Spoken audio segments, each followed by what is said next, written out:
Daryl Cohen hands off the laptop, stand up and face me. Okay, we don't make this bigger than it is. Daryl Matthew Cohen kept his own records of exactly where every dollar went. Those records are now Exhibit A in a federal fraud case that cost 3 NBA players $5 million and built this man a gym in his own backyard. This concerns athlete account money, marked up insurance policies, and funds moved through Gilder's setup. I can explain that. You seem reasonable, so just give me a minute before everyone jumps to the wrong conclusion. He would send that text 17 more times before the year ended. This one, sent on February 11th, 2020, would become the centerpiece of a 5-week federal trial in Manhattan. $5 million stolen from 3 NBA players who trusted him to manage their fortunes. A $465,000 life insurance policy resold to a client for $1.6 million. $238,000 in charity money poured into concrete for a private gym behind his own swimming pool. And 9 words that laid the entire scheme bare. Daryl Matthew Cohen was a registered fiduciary at Morgan Stanley. He was also, according to a federal jury, a thief. Before we continue, I need you to sit with the number I just said, $5 million. Now picture trusting one person with that money because a Wall Street firm told you he was licensed to protect it. Drop a comment below if you would ever hire a financial advisor after hearing this story. Subscribe if you have not yet. This channel covers accountability cases every single week, and this one gets significantly worse before the verdict lands. Daryl Matthew Cohen was born in Encino, California in 1974. His father owned a small commercial printing business off Ventura Boulevard that survived the shift to digital by pivoting to specialty packaging for entertainment clients. His mother taught 5th grade at a public elementary school 2 miles from the house. The family lived comfortably, but not lavishly. A 3-bedroom ranch on a cul-de-sac, 2 used sedans in the driveway, summer vacations to the same rented cabin in Big Bear every year. Daryl was the older of 2 boys. Neighbors remembered him as polite, well-dressed even in middle school, and unusually confident when adults spoke to him. He played basketball at Chatsworth High School through his junior year, then quit the team to focus on his grades and a part-time job at a golf pro shop in Northridge. His high school yearbook listed his intended major as business. He enrolled at California State University Northridge in 1992 and graduated in 1996 with a bachelor's degree in finance. His transcript, later filed as an exhibit in his securities licensing paperwork, showed strong grades in his upper division coursework and glowing evaluations from 2 professors who described him as, quote, articulate, self-directed, and preternaturally comfortable with client-facing scenarios. One professor, when contacted years later, recalled that Cohen had already been reading the Wall Street Journal every morning by his junior year and could quote current bond yields off the top of his head. He passed his Series 7 examination in October 1996 and joined Merrill Lynch's Beverly Hills office as a junior broker in January 1997. His starting salary was $38,000, with a commission structure that could double that number if he built a book of business fast enough. He built it fast enough. By 1999, Cohen was earning 6 figures. By 2001, he had married a paralegal named Rebecca, who worked at a downtown Los Angeles entertainment law firm. They bought a small house in Studio City and had 2 children in the next 4 years, a daughter and a son. He drove a leased BMW. He wore Ferragamo shoes. He belonged to a country club in Encino that he could not quite afford, but that he considered necessary for his career. In 2004, Cohen left Merrill Lynch for a wealth management position at Wells Fargo Advisors. The move was a step up in title and a step up in compensation. His branch manager at Wells Fargo, in a 2007 internal performance review that would later be subpoenaed by federal investigators, called him, quote, one of the most naturally gifted client development professionals I have supervised in 22 years in this industry. The review noted that Cohen had built a client roster heavy on entertainment industry professionals, retired executives, and, increasingly, professional athletes. He stayed at Wells Fargo for 12 years. He was promoted twice. He upgraded houses twice. In 2013, he and Rebecca moved to a 5-bedroom home in Chatsworth with a swimming pool and a half-acre backyard. His son played travel basketball. His daughter took equestrian lessons. From the outside, the Cohens looked like every other successful family in the San Fernando Valley. In 2016, Cohen made the last professional move of his legitimate career. Morgan Stanley recruited him with a signing bonus reportedly in the low seven figures and gave him his own team inside their Los Angeles Wealth Management Group. His new title was Senior Vice President and Financial Advisor. He was 42 years old, the father of two teenagers, a 15-year veteran of the wirehouse system, and, on paper, a fiduciary bound by federal law to place his clients' interests above his own. Nothing about the surface of his life suggested what would happen next. He drove his kids to school in the mornings. He coached his son's amateur athletic union basketball team on weekends. He served on the board of a small charity that funded scholarships for Valley kids. His neighbors described him as friendly, generous with advice, quick with a business card. His clients described him as accessible, patient, and knowledgeable about products most brokers did not understand. That last part would matter more than anyone realized. To understand what Cohen did, you have to understand three overlapping systems: the wirehouse model, the fiduciary standard, and viatical life insurance settlements. Morgan Stanley is what the industry calls a wirehouse, one of a handful of enormous full-service brokerage firms that combine investment banking, wealth management, and retail brokerage under one roof.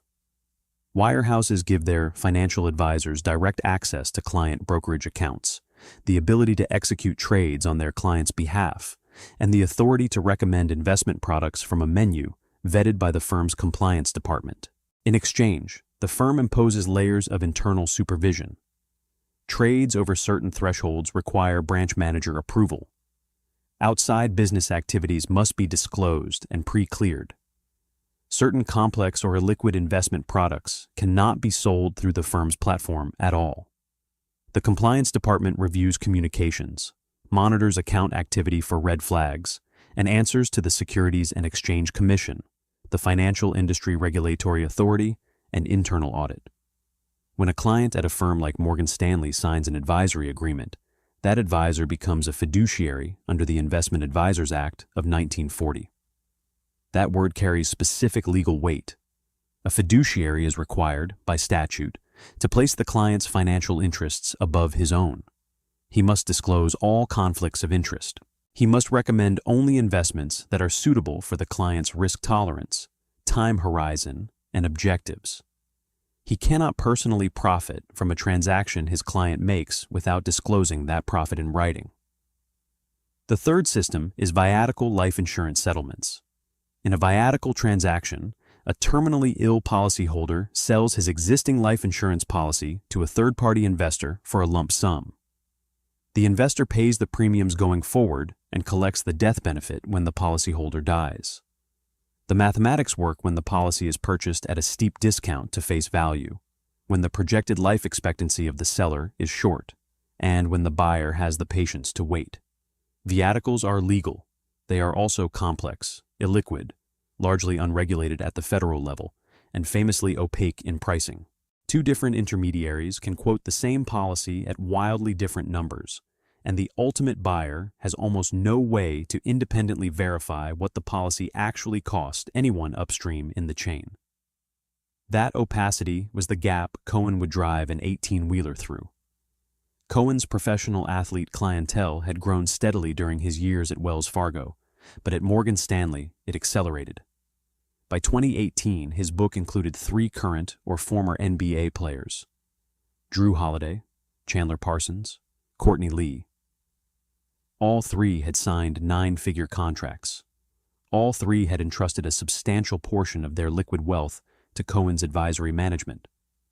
All 3 had done exactly what every financial columnist and locker room veteran tells young athletes to do.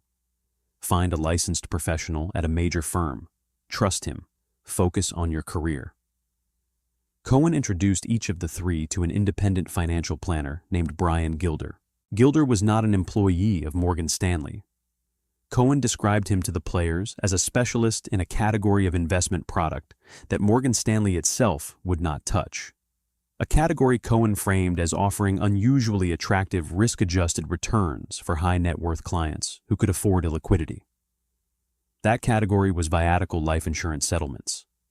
What Cohen did not disclose to any of the three players was that Gilder controlled a law firm, that the law firm was purchasing the underlying viatical policies from wholesale sources for hundreds of thousands of dollars per policy, and that Cohen and Gilder had jointly agreed on the retail markup they would charge his Morgan Stanley clients.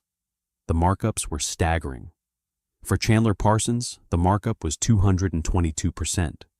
For Courtney Lee, 310%. For Drew Holiday, 244%. One policy that Gilder's law firm acquired for approximately $465,000 was resold to a player for $1.6 million. A second policy, purchased for $620,000, was resold for more than $2.5 million. In total, Gilder's law firm booked approximately $4.5 million in profit-selling policies to Cohen's three clients. The players had no way to independently verify any of the numbers because the industry itself had no transparent pricing benchmark, and because their fiduciary, the man they had hired to protect them from exactly this kind of transaction, was the person structuring it. Cohen collected his cut through a mechanism that in retrospect reads like a taunt. He directed roughly $500,000 from the brokerage accounts of Parsons and Lee into a non-profit amateur basketball organization he had set up called Beast Basketball. On paper, Beast Basketball existed to develop young players from underprivileged neighborhoods in the San Fernando Valley. On paper, the transfers were charitable contributions. In practice, roughly $238,000 of Beast Basketball's funds were used to build a private high-end athletic training facility in the backyard of Cohen's own home in Chatsworth. Regulation basketball flooring, weight racks, full-length shooting nets, a recovery room, steps away from his own swimming pool, steps away from the outdoor kitchen where he grilled dinner for his family on Sunday nights. The gym was not a metaphor. The gym was concrete and steel and rubber flooring, and it sat in plain view on his property. He spent the rest of the money on himself. More than $178,000 went to renovate the main house and the pool. $67,500 paid down credit card balances. Approximately $200,000 was transferred to an unnamed romantic partner, a woman prosecutors would later refer to in court filings only by initials. None of this appeared on any statement any client ever saw. Cohen did not stop there. In early 2020, he had a problem with a different client. A former Major League Baseball player named Nyjer Morgan had entrusted Cohen with separate investments and was demanding his money back after those investments had gone badly. Morgan was calling. Morgan was emailing. Morgan was threatening to hire his own lawyer. Cohen needed cash to make Morgan go away, and he needed it immediately. He did not have the cash himself. Therefore, he took it from Chandler Parsons. Between January and February of 2020, Cohen transferred approximately $328,000 out of Chandler Parsons' Morgan Stanley brokerage accounts. He routed the transfers through intermediary channels designed to obscure the source. He deposited the money into Nyjer Morgan's account. Parsons was never told. Parsons never authorized any of it. Parsons had no idea that money was leaving his account at all until federal investigators showed him the wire logs years later. On February 11, 2020, in the middle of one of those transfers, Cohen sent a text message to Brian Gilder. The message contained 9 words. "We got to send Morgan more to get rid of him." That message would eventually be Exhibit A. The catalyst was not one event. It was the slow accumulation of small anomalies that finally rose above the noise. The first anomaly was the Beast Basketball question. In late 2020, one of the players, prompted by his own accountant during routine year-end tax preparation, asked Cohen why so much money had moved from his brokerage account to a nonprofit he had never heard of. Cohen told him, in a phone call the accountant later described in a written memorandum, that Beast Basketball existed to help, quote, underprivileged kids in the valley. The player accepted the answer at the time. His accountant did not. She flagged the transaction in her file, made a note to circle back, and moved on to the next client. The second anomaly was internal. Morgan Stanley's compliance department, in the ordinary course of a periodic account review, noticed that Cohen had recommended a complex illiquid product to multiple clients through a third-party intermediary. That product category was not on Morgan Stanley's approved menu. That intermediary was not a Morgan Stanley affiliate. Cohen had not disclosed the arrangement through the firm's outside business activity system. In compliance terminology, this was what the industry calls a selling away violation, and it is one of the most serious offenses a wirehouse advisor can commit. Compliance opened a formal inquiry in the early months of 2021. The third anomaly was Chandler Parsons himself. In 2021, in the process of switching accountants and consolidating his financial records, Parsons finally saw the wire transfers to Niger Morgan on his own statements. He did not know Niger Morgan. He had never authorized any payment to Niger Morgan. The amounts were large enough that they could not be dismissed as bookkeeping errors. Parsons called Cohen. Cohen did not have a satisfactory answer. Parsons hired an outside attorney. The attorney demanded records. The records were incomplete. The attorney demanded more. Cohen's answers grew shorter, tenser, more evasive. In the summer of 2021, Morgan Stanley terminated Cohen's employment. The firm's public disclosure filing with FINRA cited concerns about, in the industry's characteristically dry phrasing, conduct inconsistent with firm policies and applicable regulatory standards. Then FINRA opened its own investigation. Cohen was ordered to produce documents and sit for on-the-record testimony. According to FINRA's subsequent findings, he refused to cooperate. In late 2021, FINRA permanently barred Darrell Matthew Cohen from association with any FINRA-registered firm. That would have been the end of it, in most cases. A civil disciplinary bar, a destroyed career, a quiet retreat into private life. It was not the end. Before we get into the federal case, if you are still here, this is the point where a lot of viewers click off. But the paper trail that federal prosecutors were about to reconstruct is genuinely one of the more damning I have covered on this channel, and the last stretch of this story is where it all lands. If you want to see how the government builds a case like this out of spreadsheets and text messages, subscribe. This one earns the runtime.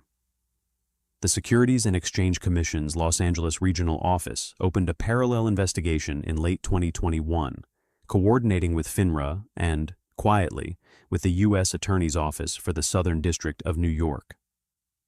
The Southern District had jurisdiction because the wire transfers that moved Parsons' money to Niger Morgan had passed through servers and correspondent banks in Manhattan.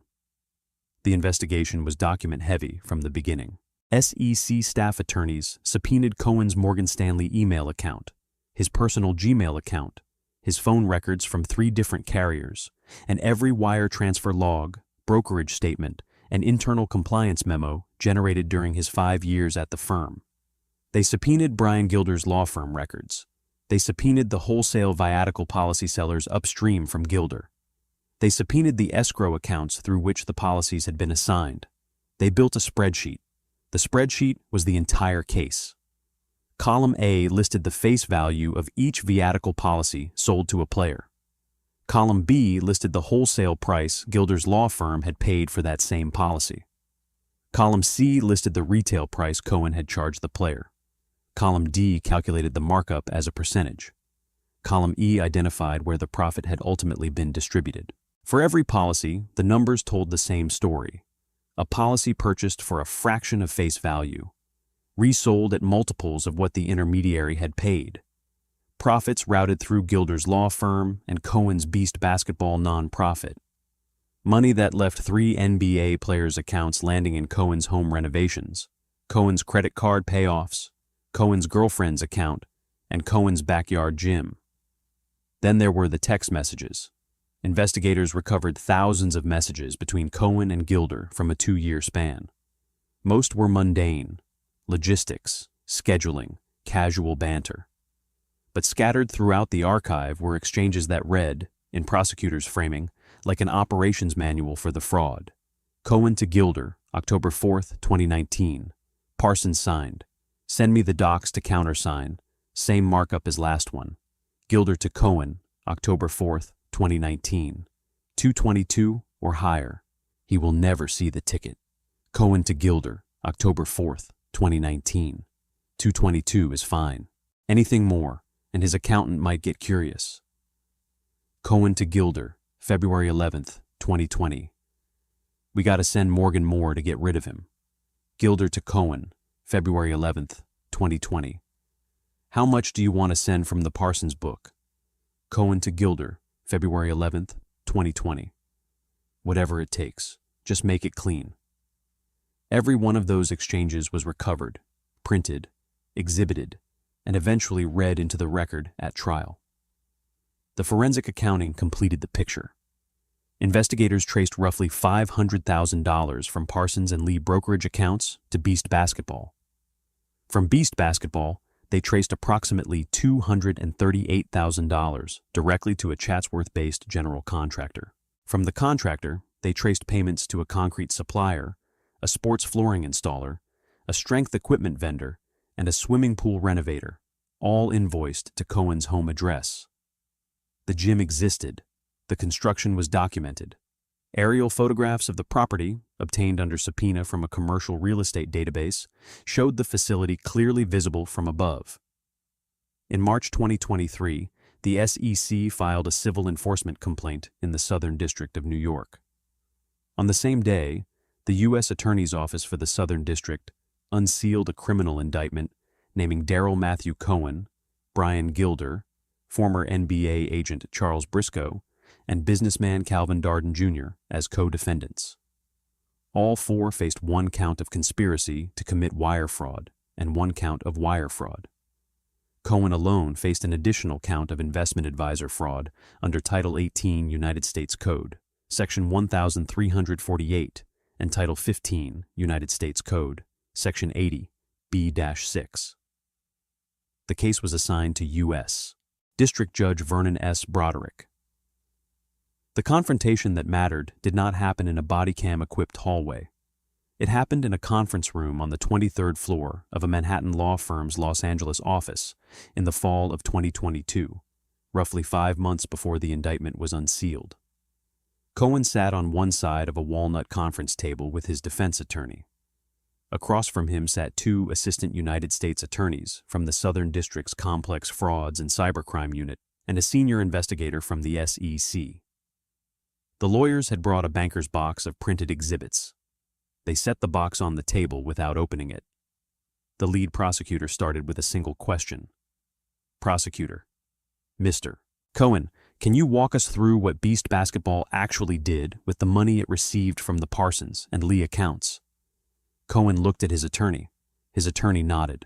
Cohen answered. Cohen: Beast Basketball was a non-profit designed to support underprivileged youth in the San Fernando Valley through basketball programming and mentorship. Prosecutor: And the $238,000 that went to a Chatsworth general contractor. What programming did that support? Cohen did not answer immediately. Prosecutor: The gym in your backyard, Mr. Cohen, the one built with those funds. Which underprivileged youth had access to it? Cohen's attorney interjected. The prosecutor kept going. Prosecutor: And the text message you sent Mr. Gilder on February 11th, 2020. Quote, We gotta send Morgan more to get rid of him. Who is Morgan in that message? Cohen's face changed. According to the SEC investigator's later contemporaneous notes, his shoulders dropped, his jaw tightened, and he broke eye contact for the first time in the meeting. He did not answer the question. Prosecutor: Mr. Cohen, who is Morgan? His attorney placed a hand on his forearm. Defense attorney: We are going to end this meeting. They ended the meeting. Cohen stood, buttoned his suit jacket, and walked out of the conference room without saying another word to the government. 5 months later, the indictment was unsealed. Brian Gilder pleaded guilty in October 2023 to one count of conspiracy to commit wire fraud. In January 2024, Judge Broderick sentenced Gilder to time served and 3 years of supervised release. He had paid restitution and forfeiture before sentencing and had cooperated with the government's continuing investigation of his co-defendants. He would testify at Cohen's trial. Cohen did not plead. His defense team, retained at what industry observers estimated ran into the seven figures, argued that Cohen had acted in good faith, that the viatical settlements were legitimate investment products, that the markups were consistent with an opaque industry, and that the text messages had been taken out of context.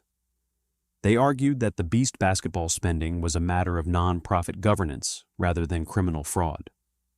They argued that Chandler Parsons had signed advisory documents authorizing broad discretion. They argued, in essence, that a man could occupy the fiduciary seat and still be innocent of everything the government was alleging.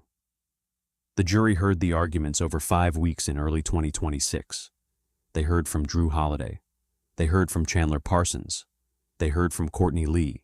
All three testified about what Cohen had told them, what documents they had signed, what returns he had promised, and what they had learned only years later about the pricing of the policies. They heard from Brian Gilder, testifying under his cooperation agreement, walking the jury through the mechanics of the markup arrangement. They heard from a forensic accountant who spent 2 full trial days walking the jury through the spreadsheet. They heard from Morgan Stanley compliance officers about the selling away investigation. They heard from Niger Morgan. Chandler Parsons' testimony was the moment that most reporters covering the trial identified as the emotional center of the case. Asked by the prosecutor how he had reacted when he first understood that Cohen had transferred $328,000 of his money to another client without authorization, Parsons paused for several seconds before answering. Parsons: I trusted him with everything I earned. Every dollar I made in the NBA went through his firm. I did not check the statements because I was not supposed to have to. That is the entire reason you hire a fiduciary. He was the person I hired to check them for me. On March 4th, 2026, the jury returned its verdict. On the count of investment advisor fraud, guilty. On the count of wire fraud, guilty. On the count of conspiracy to commit wire fraud, the jury reported it could not reach a unanimous decision, and Judge Broderick declared a mistrial on that count alone. Cohen was permitted to remain on bond pending sentencing. He faces a statutory maximum of 20 years on the wire fraud count and 5 years on the investment advisor fraud count, for a total statutory exposure of 25 years in federal prison. At the moment the jury foreperson read the second guilty verdict, according to 2 reporters seated in the gallery, Darrell Matthew Cohen closed his eyes and did not open them for a full 7 seconds. His wife, seated in the second row behind the defense table, put both hands over her mouth. His attorney did not move. The FINRA bar was already permanent. The SEC civil complaint was still pending. The restitution obligation would run into the millions. The backyard gym was still standing on the property in Chatsworth, though the pool renovation had been finished years earlier, and the house itself had been quietly listed for sale. Somewhere in the file room at the Southern District Courthouse in Manhattan, printed on plain white paper and marked with an exhibit sticker, sat 9 words in a text message from February 11th, 2020. 3 players trusted 1 advisor. That advisor treated their accounts like a personal ATM, and the last thing he built with their money was a monument to his own audacity, steps from his own swimming pool, in the backyard of the house he went home to every night. This case was audacious, but the case on your screen right now is somehow worse. Click it and see for yourself.